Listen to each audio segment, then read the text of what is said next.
I started training with my dad really as soon as I could walk. I mean, my dad was a really diligent trainer, and he always had people over at the house practicing. My dad had a circle of students that were close to him, and so they were friends of our family.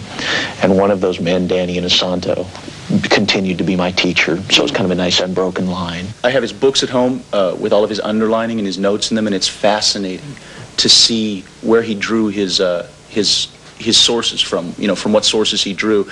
He's got books on Western fencing at home that he would use, on boxing. I remember he always used to say that you want to try and absorb what is useful, discard what is useless, and add what is essentially your own, and that was kind of his credo in creating Jeet Kune Do.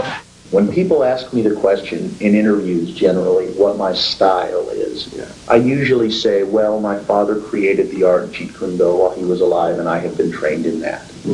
Because it's simple to say that. I actually truly feel that it's a little bit too simple to say that, because Jeet Kune Do was my father's very personal expression of the martial arts. He intended it to kill a lot of sacred cows. So I always feel a little bit silly saying that I practice Jeet Kune Do, although I certainly have been trained in it. It would be more accurate to say that I practice my own interpretation of Jeet Kune Do, just as, frankly, everyone who practices Jeet Kune Do does, because that's what it was intended to be. Danny, my Sifu, always talks about teaching Jeet Kune Do concepts. In other words, teaching someone the concepts, a certain way of thinking behind the martial arts, as opposed to teaching them techniques. To me, that kind of illustrates the difference between giving someone a fish and teaching them how to fish. You know that old story, right? You can teach someone a certain block, and then they have that block. Or you can teach someone the concept that lies behind such a block, and then you have given them an entire area of thinking that they can grow and evolve in themselves. They can say, I see, so that's the concept. Then you could probably also do this, right? Yeah. And that's, I think, a lot of what lies behind Jeet Kune Do, and that is then dedicated to creating a really creative, free-form martial artist. You see, actually, I do not teach, karate, because I do not believe in styles anymore. I mean, I do not believe that there is such thing as like Chinese way of fighting or the Japanese way of fighting or whatever way of fighting, because unless human beings have 3 arms and 4 legs, we will have a different form of fighting. But basically, we have only 2 hands and 2 feet. Unless we have other group of beings on Earth that are structurally different from us, then there might be a different style of fighting. Now, why is that? Because we have 2 hands and 2 legs now. The important thing is how can we use it to the maximum in terms of path, well, straight line, curved line, round line. They might be slow, but depending on the circumstances, sometimes that might not be slow. And in terms of legs, you can kick up straight, same thing, right? Now, and after all that, then you ask yourself, how can you honestly express yourself at that moment? And being yourself, when you punch, you really want to punch. Not you want to punch because trying to avoid not getting hit, but to really be in with it and express yourself. Now that is to me the most important thing, and that is how can I, in the process of learning how to use my body, to understand myself. Now the unfortunate thing is, now there's boxing, which use hands, judo, which is throwing. Now I'm not putting them down, mind you, but I'm saying one thing that is a bad thing, and that is, because of style, people are separated. They are not united together, because styles became law, man. But the original founder of the style started out with hypotheses. But now it has become the gospel truth. And people that go into it, man, became the product of that. It doesn't matter how you are, who you are, how you are structured, how you are built, how you are made. It doesn't matter. You just go in there and be that product. And that, to me, is not right. So styles tends to not only separate men, because they have their own doctrines, and then the doctrine became the gospel truth, that you cannot change,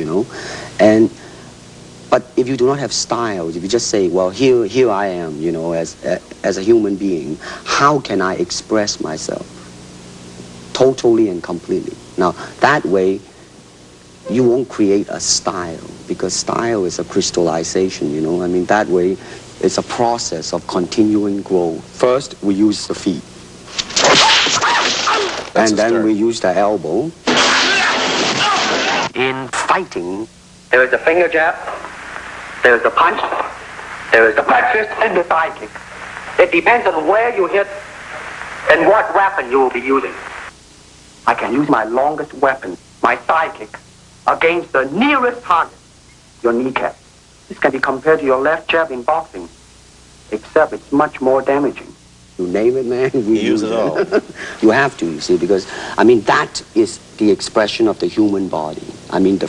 Everything, not just the hand. And when you're talking about combat, well, if it is a sport, now you're talking about something else. You have regulations, you have rules. But when you're talking about fighting as it is, No rules. with no rules. Not real fighting. Well, then, baby, you better train every part of your body. A good martial artist is like water. Why? Because water is insubstantial. By that I mean you cannot grasp hold of it. You cannot punch it and hurt it.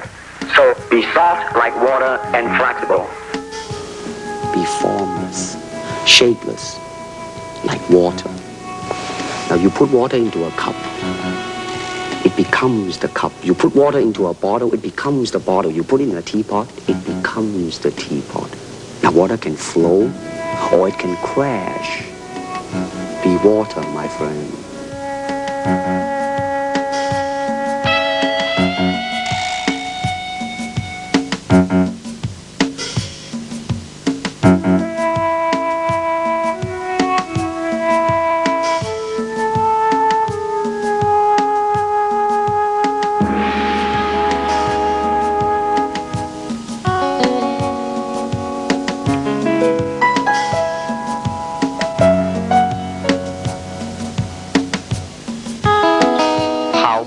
Maintain lightning speed without sacrificing tremendous punching power.